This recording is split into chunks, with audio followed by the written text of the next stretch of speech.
Hello guys, a very good morning. So today I'm going to read the chapter 17 of the Concise Laws of Human Nature by Robert Greene. And let's read. The law of generational myopia. You are born into a generation that defines who you are more than you can imagine. Your generation wants to separate itself from the previous one and set a new tone for the world. In the process, it forms certain tastes, values, and ways of thinking that you, as an individual, internalize. As you get older, these generational values and ideas tend to close you off from other points of view, constraining your mind. Your task is to understand as deeply as possible their powerful influence on who you are and how you see the world. Knowing in depth the spirit of your generation and the times you live in, you will be better able to exploit the zeitgeist. You will be the one to anticipate and set the trends that your generation hungers for. You will be free your mind from the mental constraints placed on you by your generation, and you will become more of the individual you can imagine yourself to be, with all the power that freedom will bring you. Our era is birth time and period of transition. The spirit of man has broken with the old order of things and with the old ways of thinking, and is of the mind to let them all sink into the depths of the past and to set about its own menu transformation. The favoritely and boredom which unsettle the established order, the wage for doing of something unknown, these are the heralds of approaching change. G.F.W. Hegel. Keys to Human Nature. Many of us intuit the truth about generations, how they tend to have a kind of personality, and how the younger generation initiates so many changes.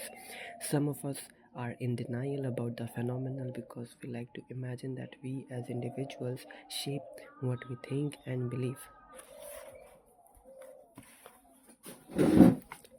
Some of us are in denial about the phenomenon because we like to imagine that we as individuals shape what we think and believe, or that other forces such as class, gender, and race play a greater role.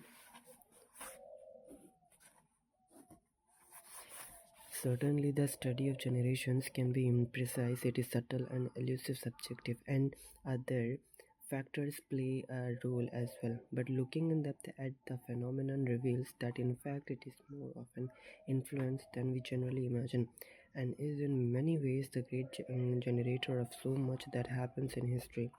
And understanding this generational phenomenon can yield several other benefits. You can see what forces shaped our parents' mindset and then ours in turn. As we have tried to go in a different direction, we can make better sense of underlying changes going on in all areas of society and begin to surmise where the world is headed, to anticipate future trends, and to understand the role we can play in shaping events. This can only this can not only bring us great social power but can also have a therapeutic calming effect on us as we view events in the world with some distance and equanimity, elevated above the chaotic changes in the moment. We shall call this knowledge generational awareness. To attain it, first we must understand the actual profound effect that our generation has on how we view the world, and second, we must understand the larger generational patterns that shape history and recognize where our time period fits into the overall scheme. The generational phenomenon. In the first phase of life, we shape a generational perspective. It is a kind of collective mindset as we absorb the prevailing culture at the same time as our peers from the point of view of childhood and youth. And because we are too young to understand or analyze this perspective, we are generally ignorant of its formation and how it influences what we see and how we interpret events. Then, when we reach our 20s and into our 30s, we enter a new phase of life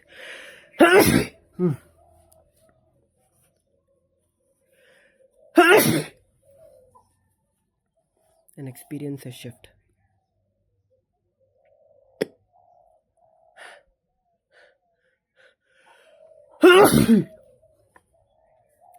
Now we are in a position to assume some power to actually alter this world according to our own values and ideals. We inevitably clash with older generation that has held power for some time as they insist on their own way of acting and evaluating events. Many of them often view us as immature, unsophisticated, soft, undisciplined, pampered, unenlightened, and certainly not ready to assume power. Then, as we enter our 40s and midlife and assume many of the leadership positions in society, we begin to take notice of a younger generation that is fighting for its own power and position. Its members are now judging us and finding our own style and ideas rather irrelevant. We begin to judge them in return, describing them as mature, unsophisticated, soft, etc. When it comes to the changes generated by the tensions between two generations, we can say that the greater part of them will come from the young. Greater part of them will come from the young.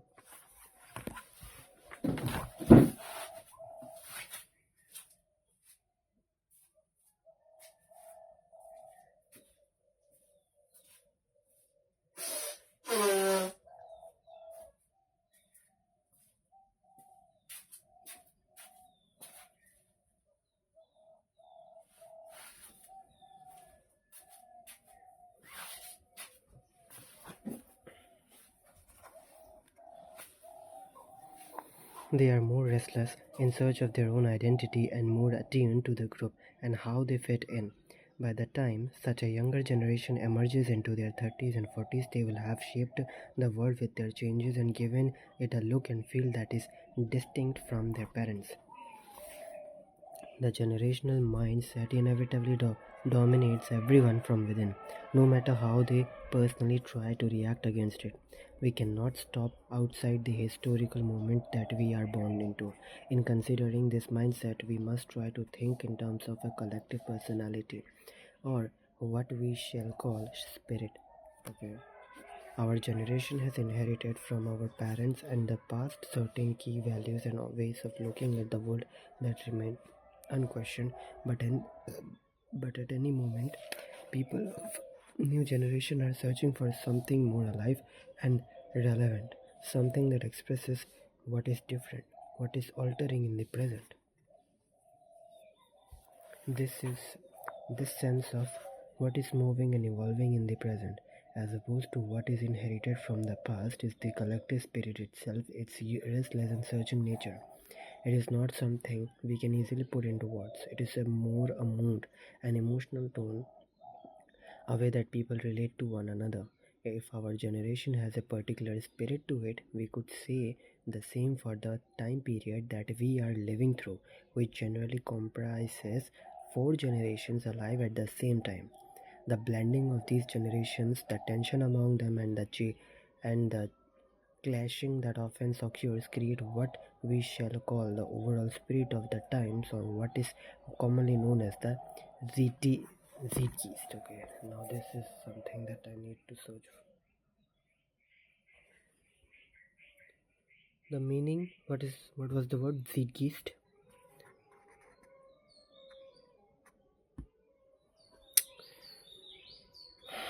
To see this, okay, zeitgeist.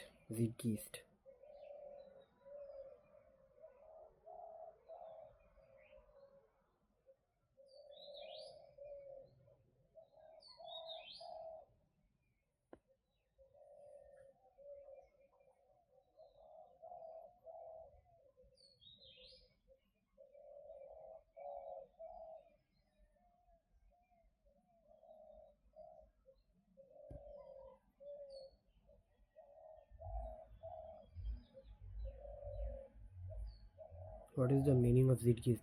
Time ghost or spirit of the time. Okay. German loan word meaning time ghost or spirit of the time, referring to the dominant cultural, intellectual, and ethical trends of a particular era. Okay. To see this in your own experience, look back at periods in the past in which you were alive and conscious at least some 20 years ago. If you are old enough, with some distance, you can reflect upon how different those times felt, what was in the air, how people interacted, the degree of tension. The spirit of that period is not only in the styles and clothes that are different from those of the present, but also in something social and collective and overall mood or feeling in the air. Generational patterns. Since the beginning of recorded time, certain writers and thinkers have intuited a pattern of human history. It was perhaps the great 14th century Islamic scholar Ibn Khaldun who first formulated this idea into the theory that history seems to move in four acts, corresponding to our four generations. The first generation is the revolutionaries who make a radical break with the past, establishing new values but also creating some chaos in the struggle to do so. Then along comes the second generation that creates some order. Those of the third generation Those of the third generation, having little direct connection to the founders of the revolution, feel less passionate about it. They are not so interested in ideas but rather in building things.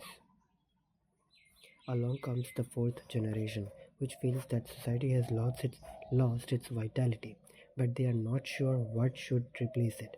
They begin to question the values they have inherited, some becoming quite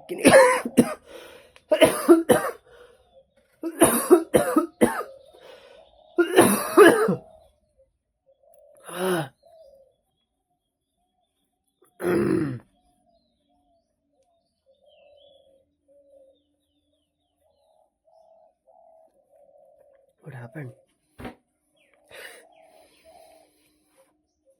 Along comes the fourth generation, which feels that society has lost its vitality, but they are not sure what should replace it. They begin to question the values they have inherited, some becoming quite cynical. A crisis of sort emerges, then comes the revolutionary generation, which unified around some new belief, finally tears down the old order, and the cycle continues.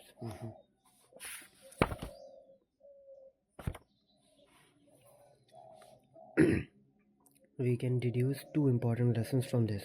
First, our values will often more depend upon where we fall in this pattern and how our generation reacts against the particular imbalance of the previous generation. Second, we notice that generations seem capable only of reacting and moving in an opposing direction to the previous generation. Okay. Second, we notice that generations seem capable only of reacting and moving in an opposing direction to the previous generation. In seeing this historical pattern, we must recognize what seems to be an overall human spirit that transcends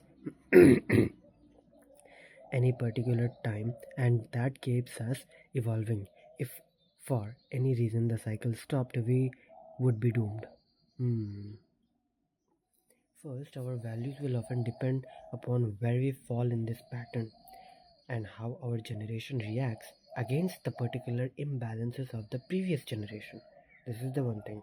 Our values fall in this pattern, and how our generation will react against of this particular imbalance. Okay, that is the first thing. And second, we notice that generations seem capable only of reacting and moving in an opposing direction. Yeah, to the previous generation. If we try to do something new, then they will be only reacting and opposing. Your task as a student of human nature is threefold. First and foremost, you must alter your attitude toward your own generation. Your goal is to understand as deeply as possible how profoundly the spirit of your generation and the times that you live in have influenced how you perceive the world. Your second task is to create a kind of personality. Okay, first, what is the first? Your task as a student of human nature is threefold. First and foremost, you must alter your attitude toward your own generation. Your goal is to understand as deeply as possible how profoundly the spirit of your generation and the times that you live in have influenced how you perceive the world. You have to understand how you perceive the world. After staying within your generation or within your family for till this time period. This is the first task. Second task is to create a kind of personality or profile of your generation so that you can understand its spirit in the present and exploit it. Huh? So that you can understand its spirit in the present and exploit it. I mean, to make the most use of it. Okay. What you are looking for is common trait that signal an overall spirit. You can begin this by looking at the decisive events that occurred in the years before you entered the work world and that played a large role in shaping this personality. For instance, for those who came of age during the 1930s, there was the Depression and then the advent of World War II. You must also factor into this equation any major technological advances or inventions that alter how people interact. In filling out this profile, look at the parenting styles of those who raised you. Permissive, over controlling, neglectful, or empathetic. Who are they? The famously permissive style of those who raised children in the 1890s helped create the wild, carefree attitude of the lost generation of the 1920s. Basically, the parents of 1819s helped create the wild, carefree attitude of the lost generation of the 1920s. Like an individual, any generation will tend to have an unconscious shadow side to its personality. A good sign of this can be found in the particular style of humor that each generation tends to forge. A generation might seem rather prudish and correct, but its humor is raunchy and irrelevant. This is the shadow side leaking out.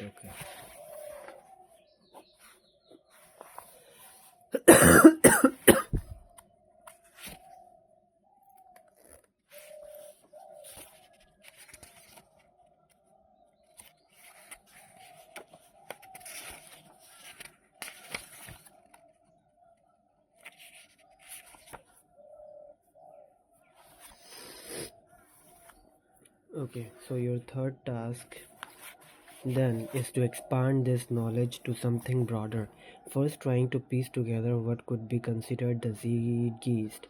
In this sense, you are looking particularly at the relationship between the two dominant generations, early adults ages 22 to 44, and those in midlife 45 to 66. No matter how close the parents and children of these generations might seem, there is always an underlying tension along with some resentment and envy.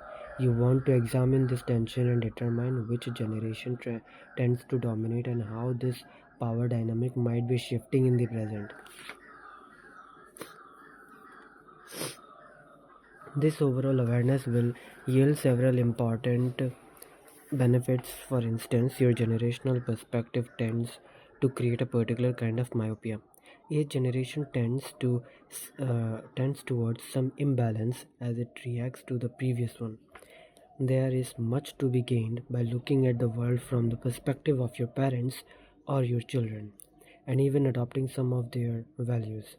You awareness you your awareness will free you from these mental blocks and illusions, making your mind more fluid and creative.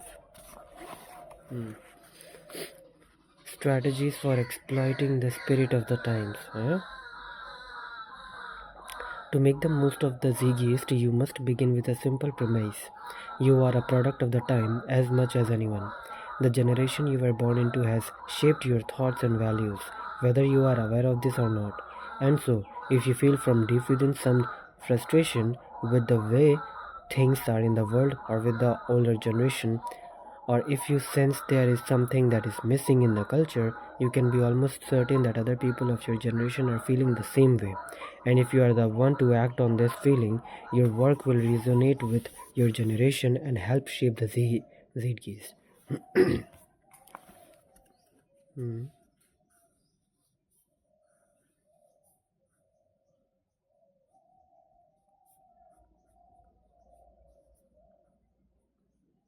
With this in mind, you must put into practice some or all of the following strategies. Push against the past.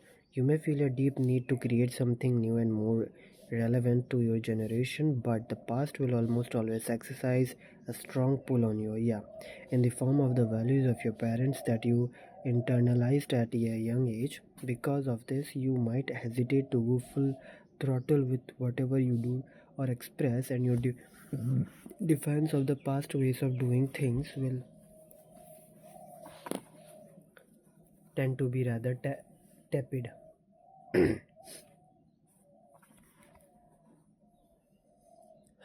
Hmm.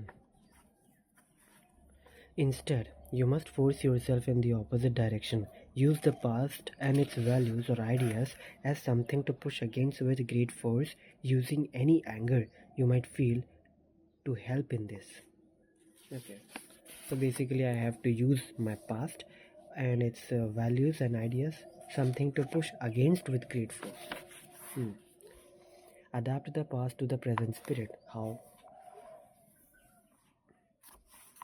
Once you identify the essence of the Zeitgeist, the time ghost, it is often a wise strategy to find some analogous moment or period in history. The frustrations and rebellions of your generation were certainly felt to some degree by some previous generation and were expressed in dramatic fashion. You take some of the emotionally loaded symbols and styles of the historical period and adapt them, giving the impression that what you are attempting in the present is a more perfect and progressive version of what happened in the past. Resurrect the spirit of childhood by bringing to life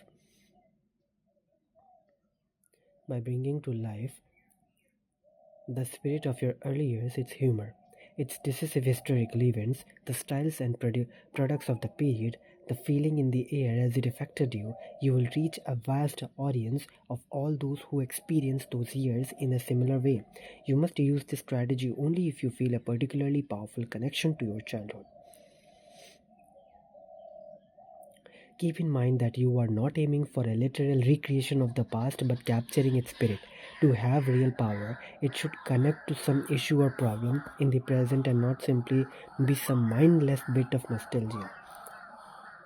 Create the new social configuration. It is human nature for people to crave more social interaction with those with whom they feel an affinity, interest.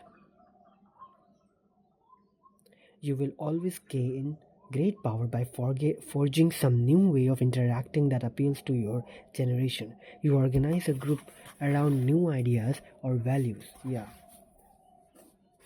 You organize a new group around the new ideas or values that are in the air of the latest technology that allows you to bring people together of a like mind in novel way.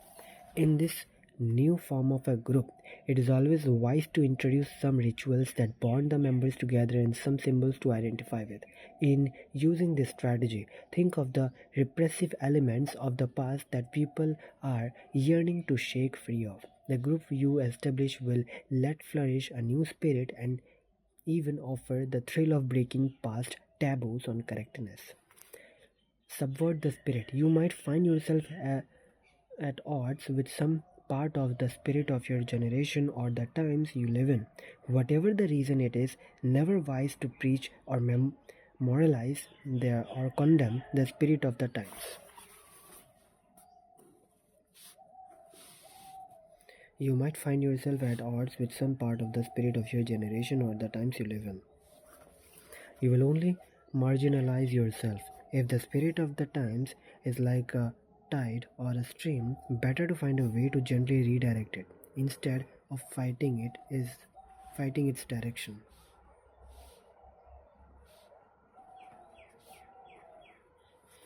You will have more power and effect by working within the zeitgeist and subverting it.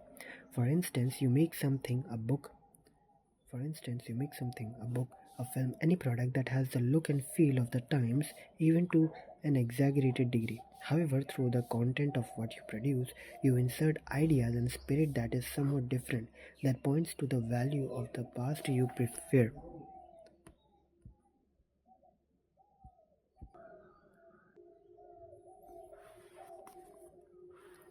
Keep adapting. It was in your youth that your generation forged its particular spirit, a period of emotional intensity that we often remember fondly.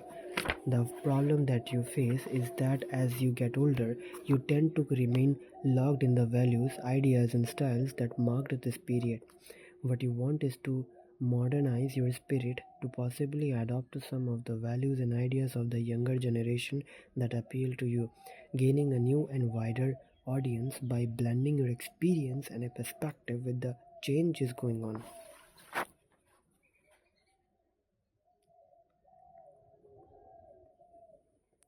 What you want is to modernize your spirit to possibly adopt some of the values and ideas of the younger generation that appeal to you, gaining a new and wider audience by blending your experience and perspective with the changes going on, making yourself into an unusual and appealing hybrid. The human beyond time and death. We humans are masters of transforming whatever we get our hands on. But on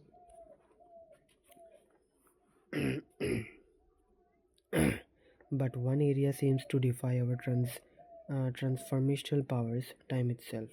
We are born and enter the stream of life, and each day it carries us closer to that. Time is linear, always advancing, and there is nothing we can do to stop its course. If we look more closely, however, at our personal experience of time, we can notice something peculiar. The passage of the hours or days can alter depending on our mood and circumstances. A child and an adult experience time very differently. For the former, it moves rather slowly, and all too quickly for the latter. What this means in general is that time is a human creation, a way for us to measure its passage for our own purposes, and our experience of this artificial creation is quite subjective and changeable. Although we cannot stop the aging process or defy the ultimate reality of death, we can alter the experience of them, transforming what is painful and depressing into something much different. We can make time feel more clinical than linear. We can even stop outside the stream and experience forms of timelessness. Here's how we could apply this active approach to four elemental aspects of time. Huh? Here's how we could apply this active approach to four elemental aspects of time. The phases of life. As we pass through the phases of like youth, emerging adult, middle age, old age. I only know youth, old age, not emerging adult or middle age. We notice certain common changes in us. In our youth, we experience life more intensely. Most of us tend to be outwardly focused, concerned with what people might think of us and with how we fit in. As we get older, the intensity diminishes. Our minds tend to tighten up around certain conventional ideas and beliefs. What we sometimes gain in these later phases is some distance from life, some self control, and perhaps the wisdom that comes from accumulating experiences. We have the power, however, to drop or mitigate the negative qualities that often go with certain phases of life, in a way defying the aging process itself. For instance, when we are young, we can make a point of lessening lessening the influence of the group on us and not being so fixated on what others are thinking and doing. As we age, we can strive to retain the positive youthful qualities that often fade with the years.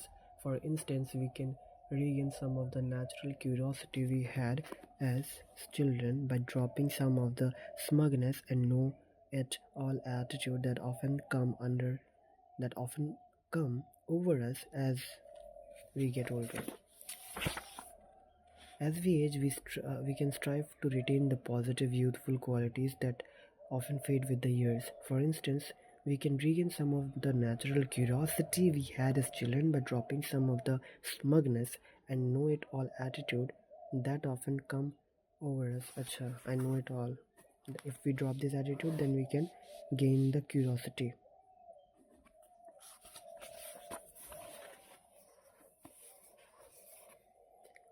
Present generations, past generations, the future generations. Wow. People say do not focus on, you know, people are saying that focus on past and do not focus on present, do not focus on future. But if you see, this is the past generation and this is so long. Oh sorry, this is talking about generations, not the times. Okay, present generation. Your goal here is to be less a product of the times and to gain the ability to transform your relationship to your generation. A key way of doing this is through active associations with people of different generations. If you are younger, you try to interact more with those of older generations. If you are older, you reverse this by actively interacting with those of a younger generation, not as a parent or authority figure, but as a peer. You allow yourself to absorb their spirit, their different way of thinking, and their enthusiasm. And interacting on a more authentic level with those of a different generations, you are creating a unique bond that of all people alive at the same time in history. This will only enhance your grasp of the zeitgeist. Past generations. When we think about history, we tend to render the past into a kind of dead and spiritless caricature.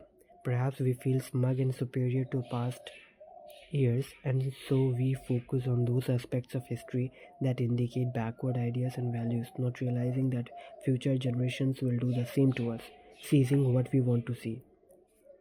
Perhaps we feel smug and superior to past years, and so we focus on the aspects of history that indicate backward ideas and values. Okay.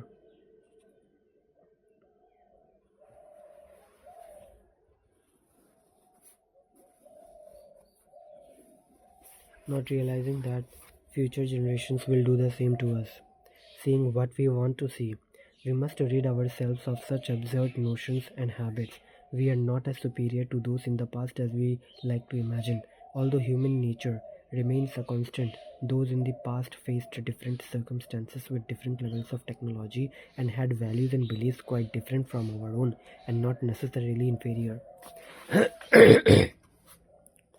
Most important of all, however, we must understand that the past is by no means dead.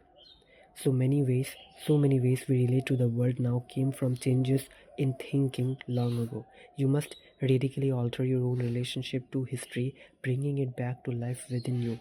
Begin by taking some era in the past, one that particularly excites you for whatever reason. Try to recreate the spirit of those times to get inside the subjective experience of the actors you are reading about. Using your active imagination, see the world through their eyes. Make use of the excellent books written in the last 100 years of to help you gain a feel or daily life in particular periods.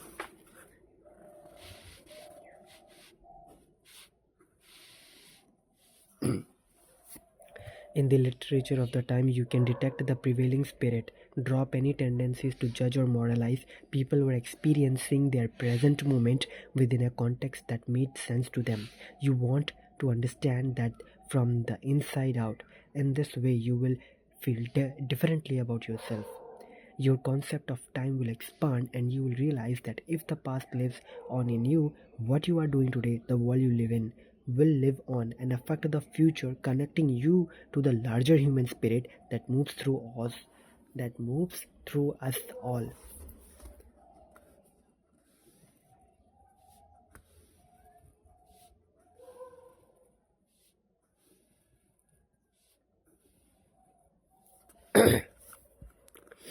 The future. We can understand our effect on the future most clearly in our relationship to our children or to those young people we influence in some ways as teachers or mentors. This influence will last years after we are gone. We can understand our effect on the future most clearly in our relationship to our children or to those young people we influence in some ways as teachers or mentors. This influence will last years after we are gone, but our work, what we created and contribute, to society can exert even greater power and can become part of a conscious strategy to communicate with those of the future and influence them. Thinking in this way can actually alter what we say or what we do. A man's shortcomings are taken from his epoch.